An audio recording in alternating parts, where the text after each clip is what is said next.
할렐루야. 예수 그리스도 이름으로 하나님 말씀 증거하겠습니다. 우리 다 같이 마태복음 24장 32절부터 44절까지 말씀을 다 같이 찾도록 하겠습니다. 하나님 말씀 마태복음 24장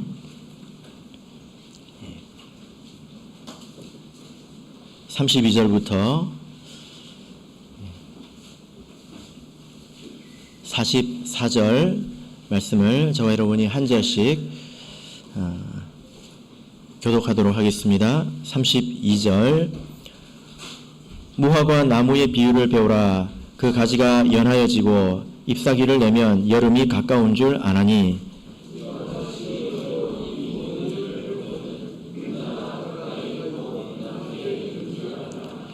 내가 진실로 너에게 말하노니 이 세대가 지나가기 전에 이 일이 다 이루리라.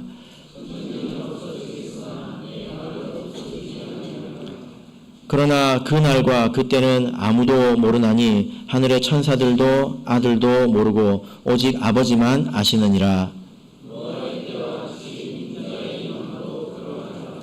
홍수전에 노아가 방주에 들어가던 날까지 사람들이 먹고 마시고 장가 들고 시집가고 있으면서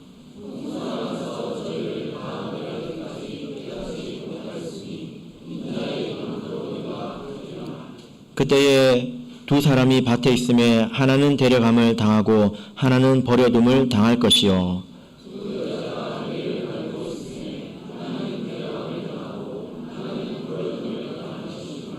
그러므로 깨어있으라. 어느 날에 너희 주가 임할는지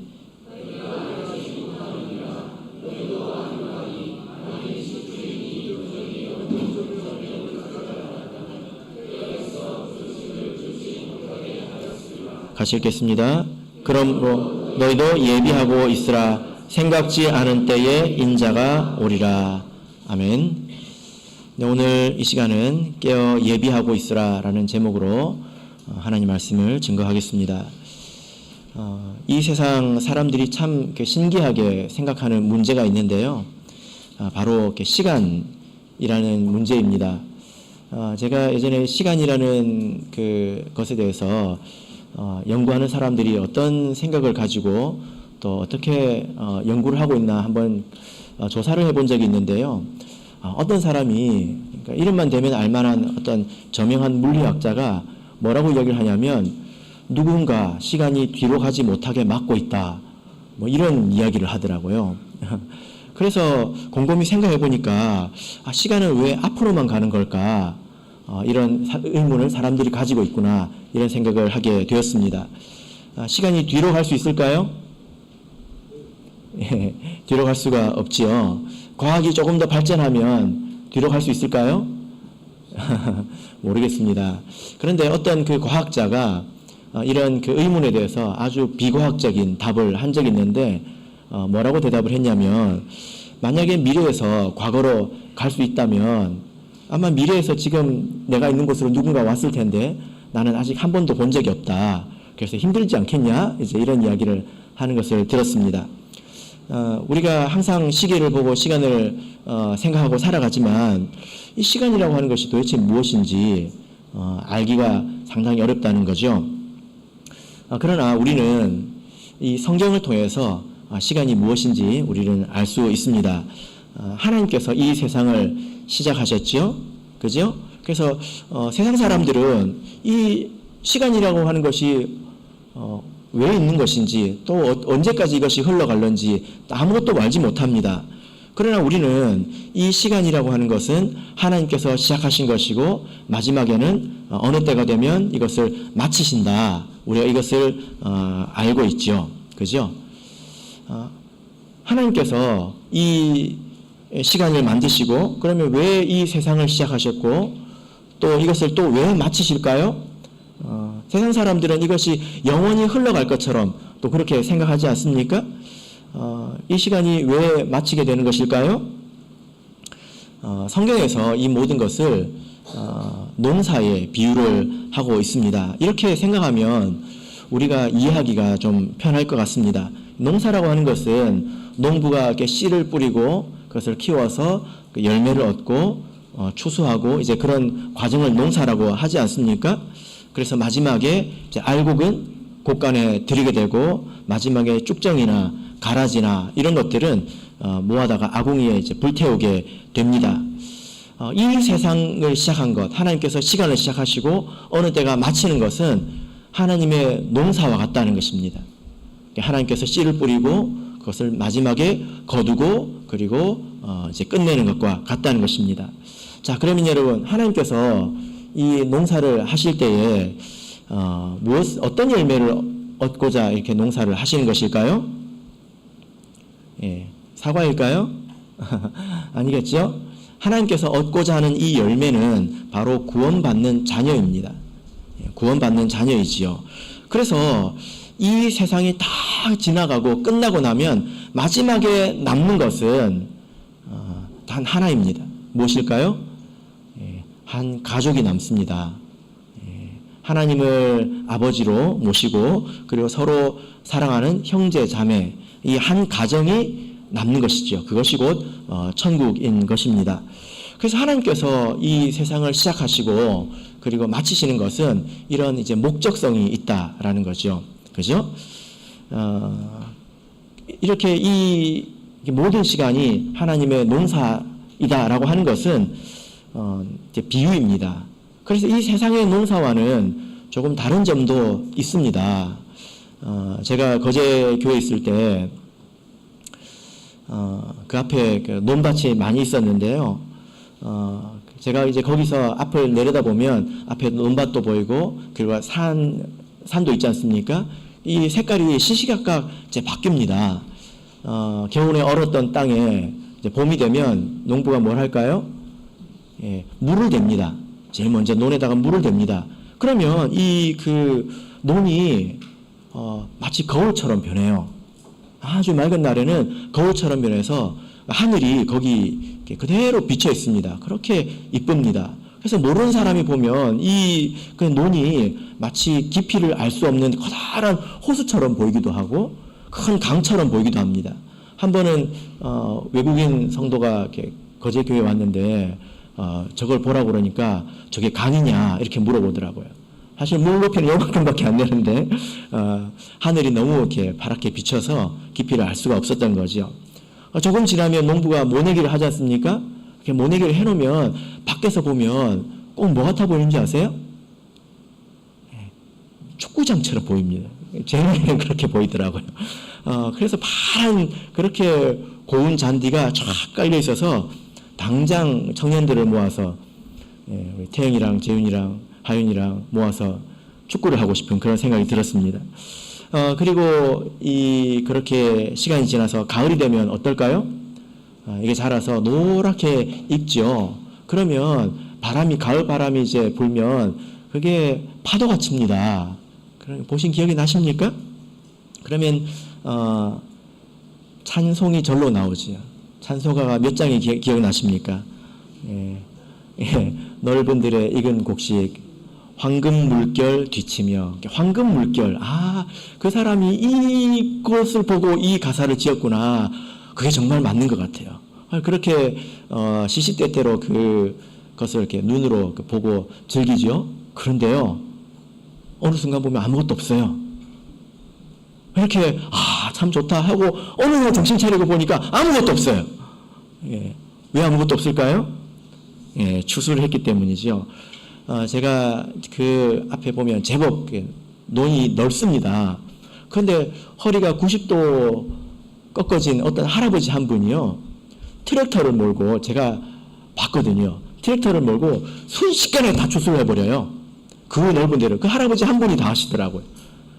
그래서 허망했습니다. 그러면 곧 겨울이 오죠. 그럼 제가 생각을 했습니다. 농사가 잘 됐을까? 이것을 이제 내가 내년 되면 다시 보겠네? 이런 생각을 제가 합니다. 그럼 제가 기다리죠. 내년에 농부가 다시 겨울을 지나고 물을 댈 때까지 기다립니다. 세상의 농사는 이렇게 반복이 되지 않습니까? 한 번 잘못해도 다시 할 수 있습니다. 근데 하나님의 농사는 어떨까요? 이렇게 반복이 될까요? 전혀 그렇지 않지요. 한 번으로 끝납니다. 우리의 인생도 한 번이고 또 하나님의 농사도 한 번입니다. 시간이 한 번 지나면 끝나는 것이지 이것이 반복되거나 되살아나거나 그러지 않는다는 거예요. 그래서 우리가 이 농사가 끝나기 전에 우리 자신을 알곡으로 가꾸어야 될 것입니다. 우리의 믿음, 또 우리의 인격, 내가 가진 힘으로 하나님의 뜻을 이루는 것, 이것이 가득 찬 인생으로 우리가 변모해야 된다라는 것이죠. 쭉정이가 되지는 말아야 되겠습니다. 우리 학생부들 쭉정이가 뭔지 아십니까? 예. 알면 고개를 끄덕끄덕 한번 해보세요. 쭉정이가 뭔지 아십니까? 잘 모르는군요. 예. 그래서 물어봤습니다. 모를 것 같아서. 우리 학생들은 대부분 다 까진 그 쌀알만 보잖아요. 예. 대체적으로. 그런데 이게 원래 그렇게 까져가지고 그 벼에 달리는 건 아니죠. 예, 껍데기가 있습니다. 근데 어떤 쌀알은 껍데기는 있는데 알맹이가 비어 있습니다. 그런 걸 뭐라고 하죠? 쭉정이라고 그래요. 쭉정이. 알맹이가 없고 껍데기만 있는 거예요. 예, 쌀알이. 우리 신앙이 이렇게 쭉정이가 되면 안 되겠습니다. 어떤 신앙이 쭉정이일까요? 예, 하나님의 자녀라는 신분은 있으나 진실하게 하나님 말씀에 순종하지 않고 이 내면이 차 있지 않는 것입니다. 그래서 자기의 욕심대로, 자기의 정욕의 옛 습관대로 그대로 살아가는 것. 교회는 오고 하나님은 믿는다고 하지만 옛 습관대로 그대로 살아가는 것. 그것이 바로 쭉정이지 않겠습니까?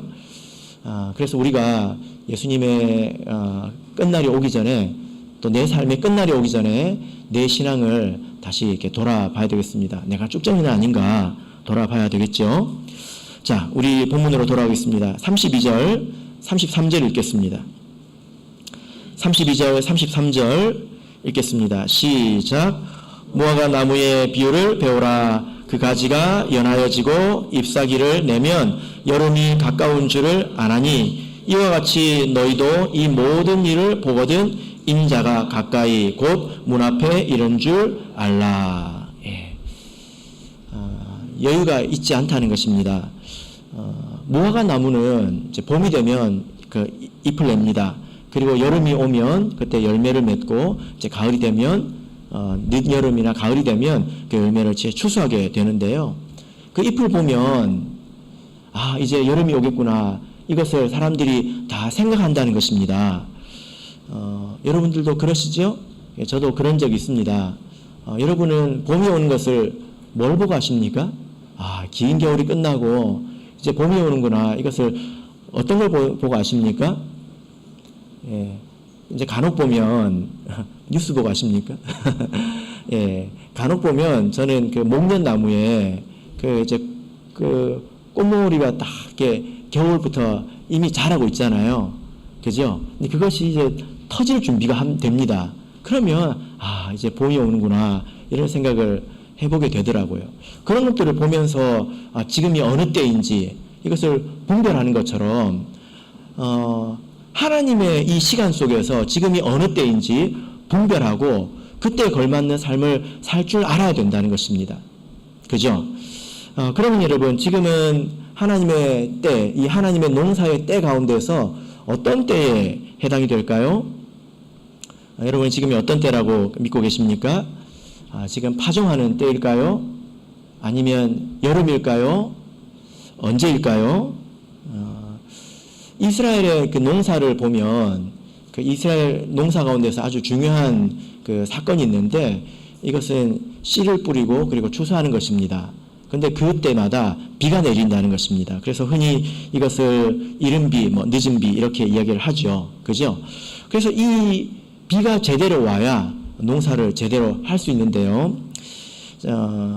하나님께서 그 이 백성들을 축복하실 때에 상징적인 표현으로 이 비를 사용하시는 것을 볼 수가 있습니다. 자, 우리 레위기서 26장을 보겠습니다. 레위기서 26장 4절 보겠습니다. 자, 지금 우리가 무엇을 생각하고 있냐면 하나님의 농사의 때에 있어서 지금이 과연 어느 때인가 이 문제를 보고 있는 거죠. 자, 레위기 26장 3절, 4절을 보도록 하겠습니다. 레위기 26장 3절, 4절 읽겠습니다. 시작. 너희가 나의 규례와 계명을 준행하면 내가 너희 비를 그 시후에 주리니 땅은 그 산물을 내고 밭의 수목은 열매를 맺을지라. 뒷구절까지 읽지는 않았는데요. 백성들이 하나님 말씀을 잘 순종하면 그들의 삶을 이렇게 축복해 주시겠다, 그런 뜻이잖아요. 그런데 하나님께서 그 백성들의 삶을 축복해 주실 때 그 축복의 기초가 무엇이냐? 제일 먼저 주는 게 무엇이냐? 바로 비라는 것입니다. 이것은 상징적인 의미죠. 그죠? 비를 주신다는 것입니다. 이 비가 와야 농사도 제대로 되고, 농사가 제대로 돼야 먹을 것도 있고, 그리고 안전하고 평안하다는 것입니다. 그래서 4절부터 6절까지 읽어보시면 다양한 축복들, 하나님께서 주시는 축복들 가운데 첫 번째가 뭐죠? 비입니다. 근데 비가 언제 와야 됩니까? 시후에 와야 돼요. 이건 때에 맞게 와야 된다는 것입니다. 제가 이 거제 교회에 있으면서 이런 장면을 본 적이 있습니다. 추수 때 비가 오면 추수를 못하는 거 아십니까? 추수를 못합니다. 왜냐하면 이게 쌀이 다 젖어 있잖아요. 그래서 한동안 햇볕이 쨍 하고 내리쬐가지고 이게 말라야 추수를 합니다. 근데 한 번은 가을에 무슨 장마가 온 것처럼 한참 날이 굽고 비가 한참 내리고 이것을 본 적이 있었는데 농부가 추수를 오랫동안 못하더라고요. 이런 것처럼 때에 맞게 비가 와야 된다는 것입니다. 때에 맞게 비가 오는 것이 축복의 기초이다라는 거죠. 자, 이 때에 맞는 비가 어떤 비일까요? 자, 신명기를 보겠습니다. 신명기 11장 14절입니다. 신명기 11장 14절.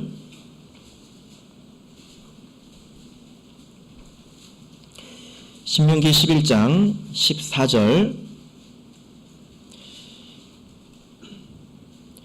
자, 읽겠습니다. 시작. 여호와께서 너희 땅에 이른 비 늦은 비를 적당한 때에 내리시리니 너희가 곡식과 포도주와 기름을 얻을 것이요. 자, 여기 이제 글자는 다르게 되어 있지만 적당한 때라고 되어 있죠. 이 적당한 때도 때에 맞게, 이런 뜻입니다. 그 때에 맞게 내리는 비가 어떤 비입니까? 이른 비와 늦은 비다, 이렇게 말씀을 하고 있죠. 그래서 씨를 뿌리기 전에 비가 내려야 합니다. 그래야 땅이 보슬보슬해지고 씨를 뿌리기가 좋습니다. 그리고 이제 추수를 하기 전에 비가 내려서 곡식들이 힘을 얻어야 합니다. 비가 오는 날에 추수를 한다는 것은 아니고요. 이 비로 인해서 추수할 준비가 된다는 것이죠. 그래서 때에 맞게 내리는 비는 이른 비와 늦은 비를 말하는 것입니다. 그리고 이 이른 비와 늦은 비는 다름 아닌 하나님의 농사에서 성령을 상징한다는 것을 우리가 알 수 있죠. 에스겔서 34장을 보겠습니다. 에스겔서 34장입니다. 에스겔서 34장 26절을 보겠습니다.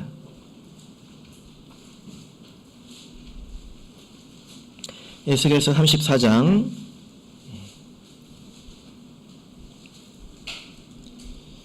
26절, 자, 우리 같이 읽겠습니다. 시작. 내가 그들에게 복을 내리며 내 산 사면 모든 곳도 복되게 하여 때를 따라 비를 내리되 복된 장마비를 내리리라. 자, 여기 보니까 하나님께서 또 때를 따라 비를 내리실 것이다, 이렇게 말씀하셨는데 이 비는 진짜 하늘에서 내리는 비가 아닙니다. 그럼 우리가 우산을 써야 되겠죠. 이 말씀의 전후 맥락을 보시면, 자, 23절을 보실까요? 이것은 메시아 예수 그리스도에 관한 예언의 말씀입니다. 23절을 보시면 내가 한 목자를 그들의 위에 세워 먹이게 하리니 그는 내 종 다윗이라. 그가 그들을 먹이고 그들의 목자가 될지라. 이것은 예수 그리스도가 이 땅에 오실 것을 오래전에 에스겔 선지자를 통해서 예언하시는 그런 말씀입니다. 그래서 25절 보면 내가 또 그들과 화평의 언약을 세우고, 예수 그리스도를 통해서 새로운 언약이 생길 것을 말씀하고 있습니다. 이것이 바로 신약이죠. 그죠? 이제 구약이 아니라 새로운 언약, 신약을 말합니다. 그렇게 언약을 맺은 그들에게 26절 보면 복을 내리고 비를 내리겠다. 때에 맞는 비를 내리겠다. 이렇게 말씀을 하고 있습니다. 그래서 이것은 예수 그리스도를 통해서 새로운 언약을 받아들인 이 교회에 성령의 비가 내릴 것을 말씀하고 있는 것입니다. 우리 이 초대 교회가 어떻게 시작되었습니까? 언제 시작되었습니까? 오순절날 성령 강림으로 시작이 되었죠. 이것은 이른비 성령입니다. 그래서 이것이 파종의 때라는 것입니다. 그래서 사도 시대에 복음이 많이 전해졌지만 그것이 하나님의 농사로 보자면 씨를 이 땅에 심는 것과 같다라는 거죠. 그리고 이제 말세가 되어서 늦은 비 성령이 내리게 되었습니다. 그래서 참예수교회가 이제 출현하게 되었죠. 그래서 지금은 이 하나님의 전체 계절로 보자면 전체 이 농사의 과정으로 보자면 지금은 어느 때입니까? 마지막에 늦은 비 성령이 내리는 때이고 바로 지금은 추수의 때이다라는 것입니다.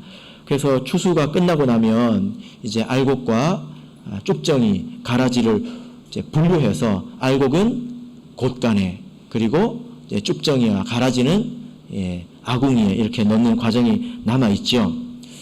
이것이 전체 하나님의 구원의 역사 가운데 하나님의 일 가운데서 우리가 지금 어디에 있는지를 알 수 있는 것입니다. 그래서 우리는 역사의 끄트머리에 있습니다. 우리는 하나님의 농사의 추수 때에 있다라는 거죠. 여러분, 그래서 우리가 성령을 받아서 이렇게 방언을 말하는 것이 우리에게 되게 익숙한 일일 수 있지만 사실 이것은 아주 놀랍고 또 신비로운 일이고 우리에게 큰 징표가 되는 그런 일이라는 것입니다. 자, 추수가 끝나면 마지막에 창고에 넣고 끝나는 때가 오겠죠. 끝이 온다는 것입니다. 근데 이것이 별로 실감이 나지 않을 수도 있잖아요.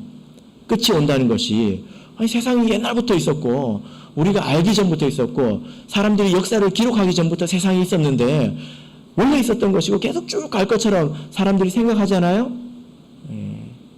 그래서 내가 태어나기 전부터 이 세상이 있었고 지금까지 있는데 어느 날 끝난다고 하는 것이 잘 안 믿겨질 수 있다는 것입니다. 자, 그래서 예수님께서 하신 말씀이 있는데요. 자, 본문의 말씀을 보겠습니다. 자, 34절, 35절을 보겠습니다. 예수님께서 이 말씀을 왜 하셨는지, 이 말씀이 왜 성경에 기록되어 있는지 우리 잘 생각해 보십시다. 마태복음 24장 34절, 35절 읽겠습니다. 시작. 내가 진실로 너에게 말하노니 이 세대가 지나가기 전에 이 일이 다 이루리라. 천지는 없어지겠으나 내 말은 없어지지 아니하리라. 천지가 없어지겠으나 내 말은 없어지지 아니하리라. 지금 내가 한 이 말들이 다 이루어질 것이다. 이 말씀은 24장에 있는 여러 말씀들이잖아요. 그 말씀들을 들을 때 뭐 그게 정말 이루어질까? 사람들이 생각하니까 이 말씀을 하신 것입니다. 이 세대가 다 지나가기 전에 이 일이 다 이룰 것이다. 여러분, 이게 무슨 말일까요? 지금 24장에 예수님께서 말세에 있는 그런 징조, 대환란, 여러 가지 일들에 대해서 말씀하시고 이 세대가 지나가기 전에 이 일이 다 있을 것이다. 이렇게 말씀을 하셨습니다. 이 세대는 누구일까요? 예수님께서 이 세대라고 말씀하셨습니다. 그럼 이 세대가 누구일까요? 예수님께서 복음서에서 이 세대라는 말을 여러 번 하셨는데요. 우리 한번 차근차근 찾아보겠습니다. 마태복음 11장 16절을 말하겠습니다. 사실 이것이 어려운 것은 아닌데요. 어렵게 생각할 수도 있습니다. 마태복음 11장 16절을 보겠습니다. 마태복음 11장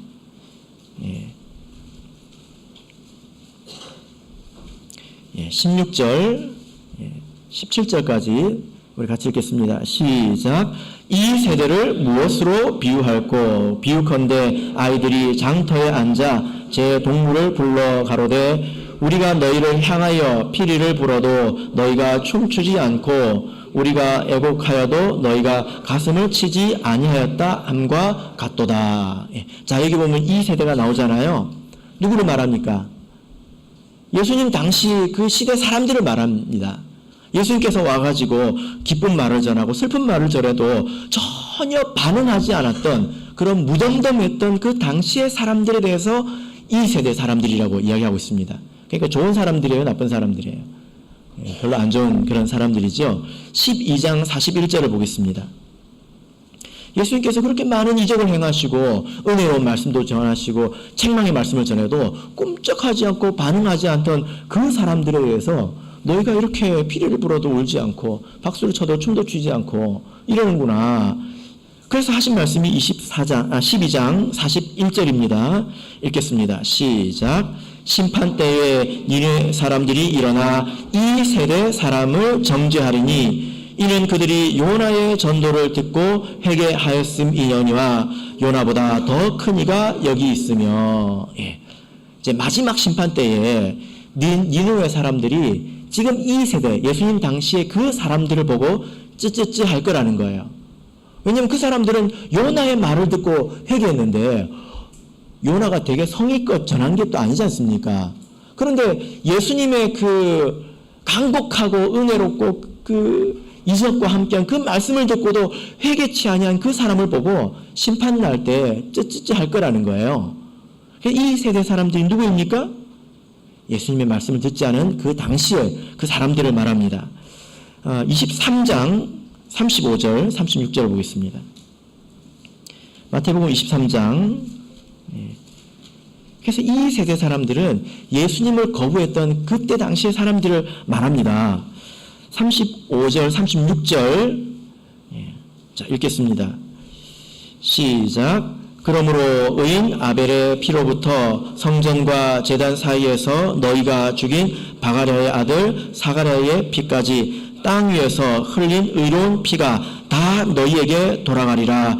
내가 진실로 너에게 이르노니 이것이 다 이 세대에게 돌아가리라. 역대로 많은 의로운 사람들이 핍박을 받고 죽임을 당했는데 그 죄의 대가가 다 이 세대로 돌아갈 것이다. 이렇게 말씀하고 있습니다. 이 세대가 누구이죠? 예수님 당시에 그 사람들을 말합니다. 그 사람들이 그 모든 대가를 다 치를 것이다. 이렇게 말씀을 했는데요. 이 세대 사람들이 어떻게 대가를 치렀을까요? 그게 24장에 나옵니다. 지금 우리가 24장을 보고 있지 않습니까? 24장의 말세의 징조라는 제목으로 우리가 24장을 잘 기억을 하고 있는데 사실 이 24장의 말씀의 시작은 1절, 2절에 나온 바와 같이 예루살렘 성전에 관한 말씀이었습니다. 자, 2절을 보겠습니다. 24장 2절. 자, 읽겠습니다. 시작. 대답하여 가라사대 너희가 이 모든 것을 보지 못하느냐? 내가 진실로 너희에게 이르노니 돌 하나도 돌 위에 남지 않고 다 무너뜨리우리라. 예. 이 세대 사람들, 예수님 당시에 그 사람들이 어떻게 그 잔인한 악행들의 모든 대가를 치르게 됩니까?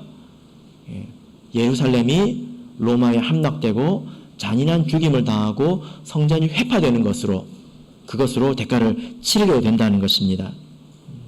그래서 마태복음 24장의 이 말씀은 1차적으로 예루살렘 성전의 회파로 이제 성취가 되는 것이지요. 그리고 온전하게 이루어지는 것은 말세에 온전하게 이루어지게 됩니다. 자, 우리가 이제 이렇게 정리를 하고 좀 생각을 해봐야 되겠습니다. 보통 한 세대, 이 세대라고 할 때 한 세대를 얼마 정도 잡습니까? 예. 뭐 이건 정해진 건 아닌 것 같아요. 보통 한 30년, 40년 잡죠. 뭐 사람에 따라서 100년을 말하는 사람도 있습니다. 태어나서부터 죽을 때까지 100년을 말하기도 합니다. 예수님께서 지금 이 말씀을 하시는 때 이 성전에 돌 하나도 돌 위에 남지 않고 다 무너뜨리라. 이 말씀을 하실 때가 몇 년 정도였을까요? AD 35년 정도입니다. 뭐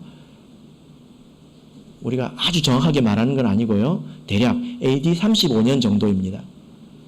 예루살렘 성전 회파가 되는 때는 AD 70년경입니다. 그럼 몇 년 뒤에 이 일이 일어납니까? 뭐 35년, 40년 정도잖아요. 그죠? 30년, 40년 뒤면 그 일이 일어난다는 거예요. 그래서 예수님께서 이 말씀을 하셨을 때 그 말씀을 들은 사람들 중에서 상당수가 예루살렘 성전의 회파를 경험했을 것입니다. 이후에. 자, 여기서 30년 뒤에 살아계실 분 손 들어보세요. 제가 생각을 해봤거든요. 대부분일 것 같습니다. 대부분. 우리 한나의 성도님들도 150살까지는 사셔야 되잖아요. 그죠? 대부분 살아계실 겁니다. 그래서 예수님께서 이 말씀을 하셨을 때 들은 사람들이 대부분 이 일을 경험했을 거라는 것입니다. 그런데요, 지금 마태복음이 기록된 것은 언제일까요? 이 성전이 회파되기 전입니다. 좀 헷갈리시죠? 그래도 잘 들어보세요. 마태가 이 복음서를 적었을 때는 예루살렘 성전이 회파되지 않았을 때란 말이에요. 그래서 처음 마태가 이 복음서를 적어가지고 이거 책을 받아보는 사람들은 이 말씀을 읽을 때 어떻게 읽었겠습니까? 성전? 예수님께서 그 말씀을 하시고 수십 년 지났는데 아직 멀쩡한데? 이렇게 들었을 거란 말입니다. 그러나 마태복음이 적혀지고 나서 불과 10년 지나서 이 일이 일어났습니다. 그래서 마태복음을 읽은 이 성도들의 마음이 어땠을까요? 아, 진짜네. 이런 생각을 하지 않았겠습니까? 아, 정말 예수님 말씀대로 이 말씀이 성취가 되는구나. 이렇게 놀라지 않았겠습니까? 그죠? 지금도 마찬가지라는 것입니다. 이 말씀이 왜 기록되어 있느냐? 여러분, 예수님께서 하신 말씀과 같이 예루살렘 성전이 회파돼서 지금 성전 없습니다. 그들이 지금 성전을 회복하지 못하는 이유는 나라가 망할까 봐 못하는 것입니다. 그래서 우리가 지금 다 보고 있지 않습니까? 그 세대 사람들이 어떤 고난을 당하고 어떤 어려움을 당했는지 우리가 다 역사적인 사실로 알고 있지 않습니까?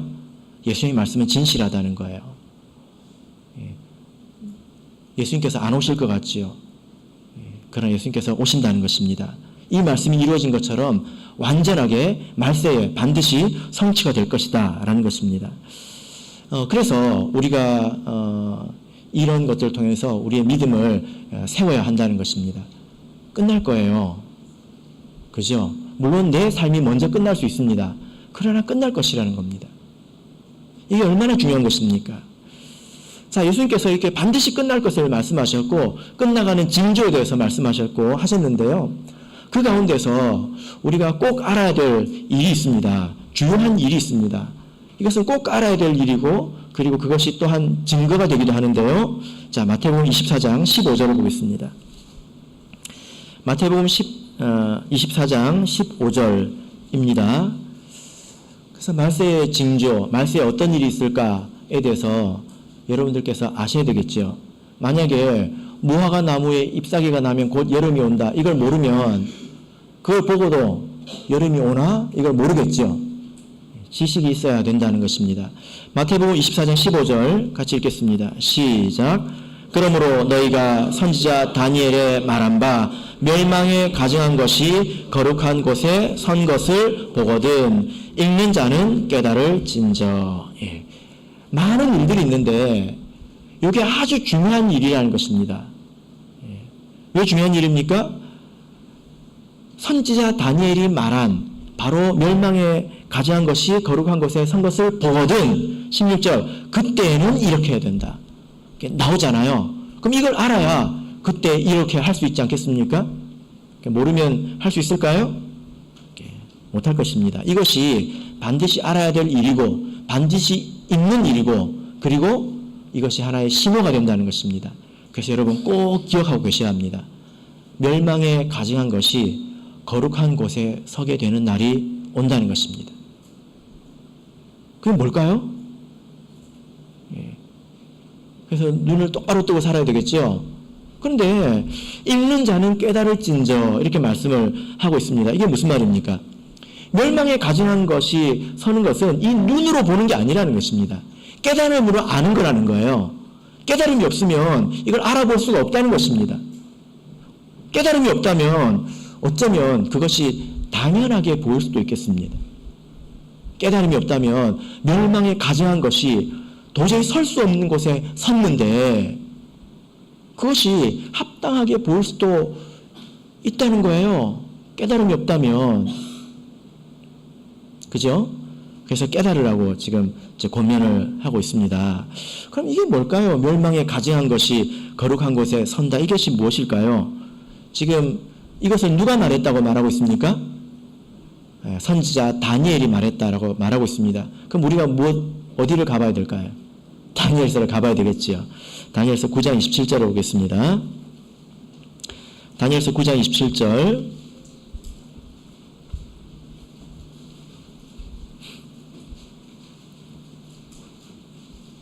다니엘서 9장 27절. 자, 같이 읽겠습니다. 시작.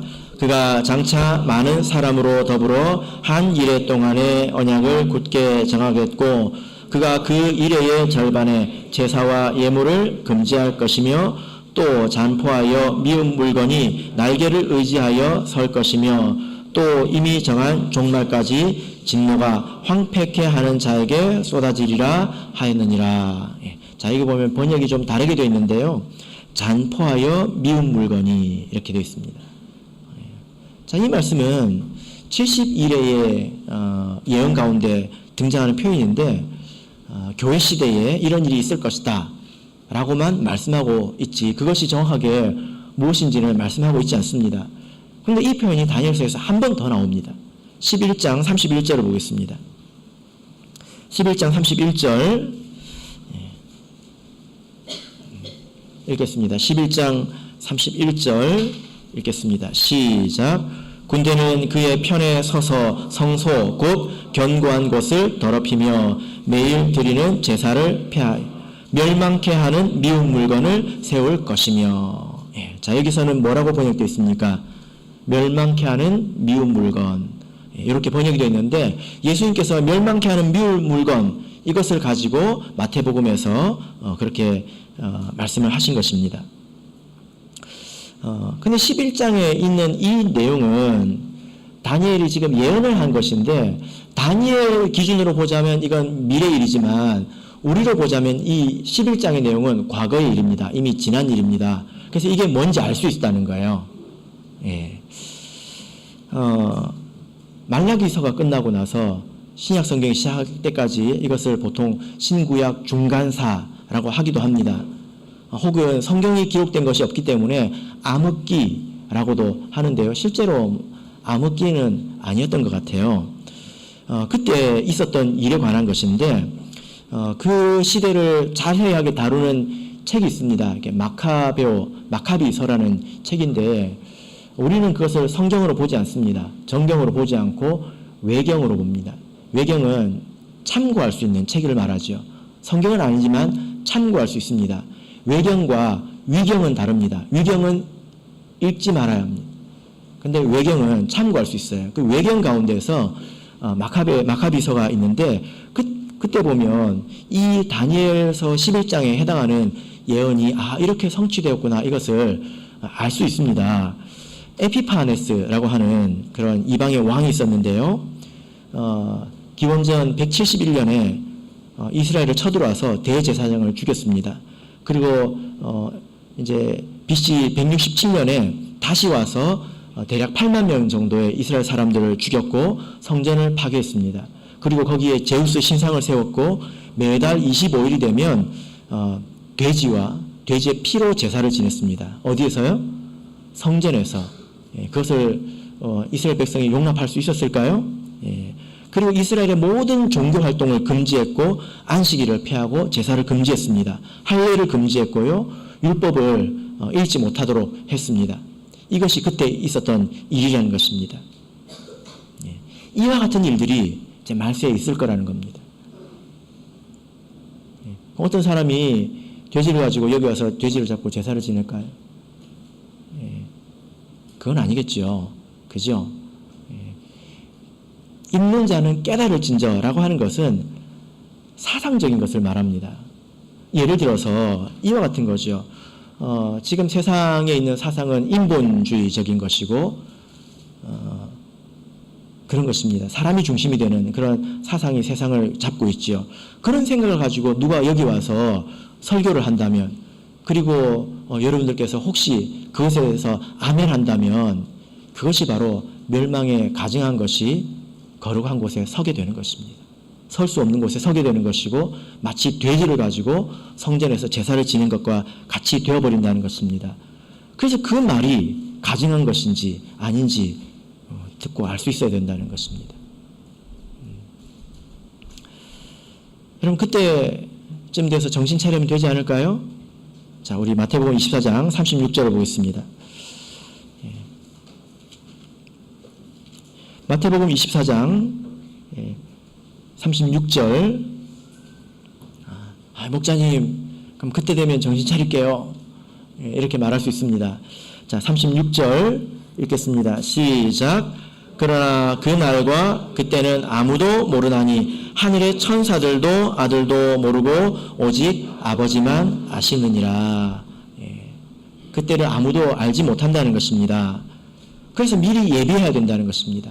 이게 깨달음의 문제이기 때문에 지금 예비해야지 그때 분별할 수 있는 것입니다. 이것은 마치 시험과 같지요. 지혜가 있고 지식이 있어야 시험 때 시험을 풀 수 있지 않겠습니까? 무엇이 옳은 것인지 분별할 수 있지 않겠습니까? 시험 공부할 시간을 다 지내놓고 내가 그때 잘하면 되죠. 시험 잘 보면 되죠. 이게 되냐 이 말이에요. 이건 되는 게 아니지 않습니까? 그래서 미리 예비해야 된다는 것입니다. 37절을 보겠습니다. 37절부터 39절을 우리 같이 읽어보겠습니다. 그때가 이와 같을 거라는 겁니다. 37절, 39절 읽겠습니다. 시작. 노아의 때와 같이 인자의 임함도 그러하리라. 홍수 전에 노아가 방주에 들어가던 날까지 사람들이 먹고 마시고 장가들고 시집가고 있으면서 홍수가 나서 저희를 다 멸하기까지 깨닫지 못하였으니 인자의 임함도 이와 같으리라. 그 날에 마치 뭐와 같냐면요, 노아의 그 홍수 때와 같은데 노아가 복음을 전하지 않았겠습니까? 그죠? 하나님의 심판이 임한다, 회개하라고 복음을 전했을 겁니다. 방주에 타야 된다, 방주를 만들어야 된다 라고 전했을 것입니다. 근데 사람들이 비웃었죠. 그것을 듣지 않았습니다. 근데 언제까지 깨닫지 못했을까요? 네? 이 세상에 사람들이 절반쯤 죽을 때까지 깨닫지 못했을까요? 절반쯤 죽었을 때는 노아 말이 진짜네, 그렇게 알았을까요? 여기 뭐라고 말하고 있습니까? 저희를 다 멸하기까지 깨닫지 못했다고 말하고 있습니다. 다 멸망받아서 죽을 때까지도 몰랐다는 거예요. 마치 바로의 때와 같지 않습니까? 여러분이 생각하실 때, 여러분이 만약에 바로왕이라면 노아가 아니라 모세가 와가지고 지팡이로 재앙의 징조를 이렇게 보이지 않습니까? 여러분은 몇 번째쯤에 받아들일 것 같아요? 저는 한 대만 맞아도 깨달아요. 저는 한 번만 봐도 저 알아요. 근데 바로가 어땠습니까? 계속 고집을 부리지 않습니까? 언제까지? 10번째가 다 끝날 때까지, 장자가 죽을 때까지. 그죠? 심판날이 그왔다는 것입니다. 계시록 9장 20절을 보겠습니다. 하나님께서 한 번에 심판하시는 게 아닙니다. 심판이 상당히 지속이 됩니다. 그것이 징조인데 사람들에게는 보이지 않는다는 거죠. 계시록 9장 20절을 보겠습니다. 계시록 9장 20절 같이 읽겠습니다. 9장 20절 읽겠습니다. 시작. 이 재앙에 죽지 않고 남은 사람들은 그 손으로 행하는 일을 회개치 아니하고 오히려 여러 귀신과 또는 보거나 듣거나 다니거나 하지 못하는 금, 은, 동과 목석의 우상에게 절하고. 이 재앙, 하나님의 재앙에 죽지 않고 남은 사람들이 있습니다. 근데 그 사람들이 깜짝 놀라가지고 회개하는 게 아니라는 겁니다. 도리어 더 마음을 굳게 해서 우상을 숭배한다는 것입니다. 그래서 회개하지 않는다라는 말이 계시록에 계속 나옵니다. 여러분, 지금 회개하지 않는 사람은 그때도 회개하지 않습니다. 지금 깨닫지 못하는 사람은 그때도 알지 못한다는 거예요. 그래서 지금 우리가 준비해 나가야 된다는 것입니다. 정신을 차려야 된다는 것입니다.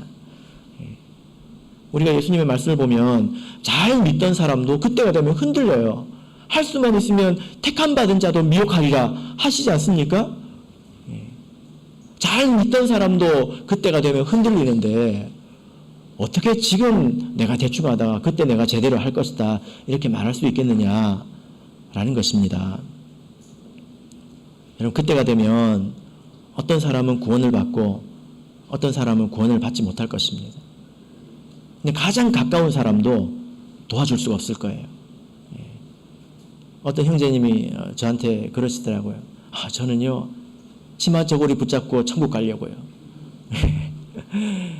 안에 따라서 열심히 교회 온다는 것입니다. 이제 그것도 훌륭한 거죠. 그죠? 근데 그때가 되면 아내가 남편을 도울 수 없습니다. 예수님께서 본문에서 뭐라고 말씀하십니까?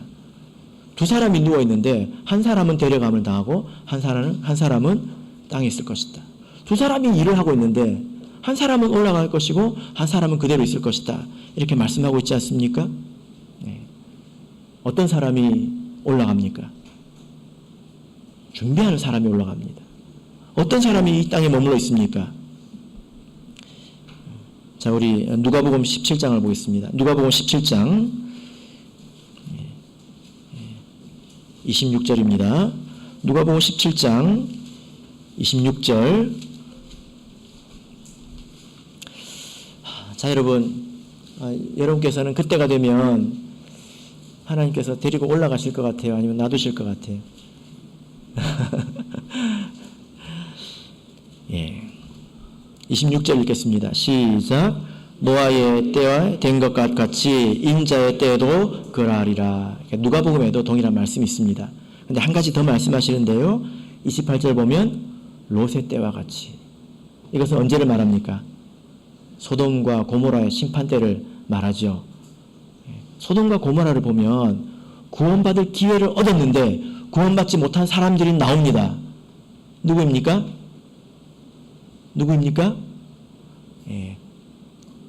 첫 번째는 롯의 사위들입니다. 롯이 천사가 와서 롯에게 너에게 속한 사람들을 다 데려오라고 합니다.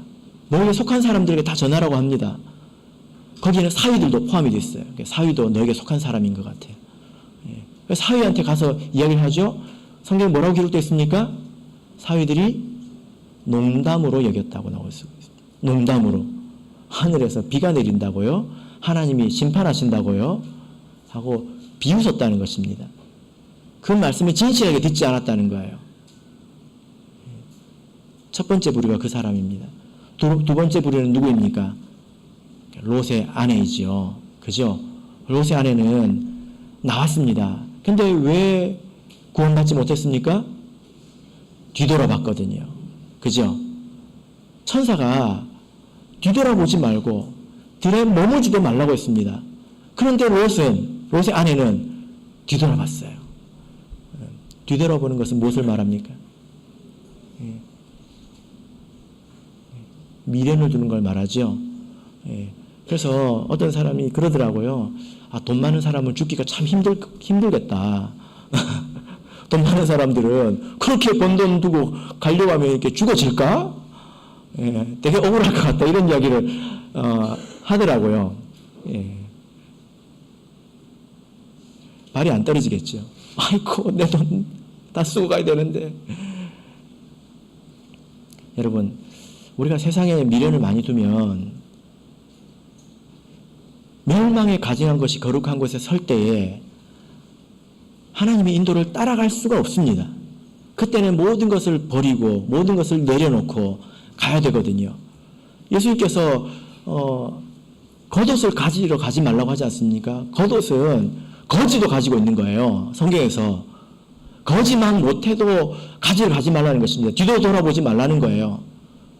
근데 그렇게 좋은 것을 세상에 많이 두면 어떻게 미련이 안 생기겠습니까?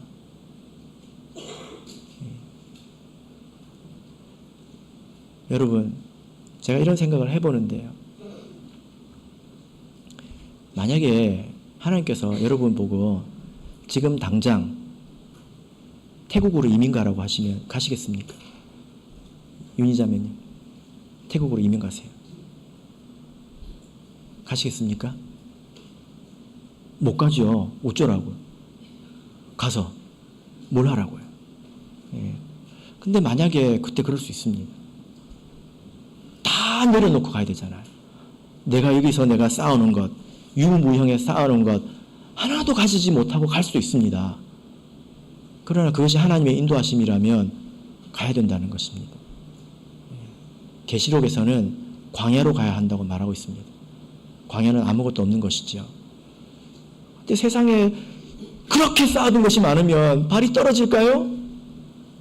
안 떨어지겠죠. 지금 우리가 어떻게 살아야 하는가에 대해서 말씀을 드리고 있는 것입니다. 말씀의 결론 맺겠습니다. 우리 사람들은 확정적으로 정해진 것도 미룹니다.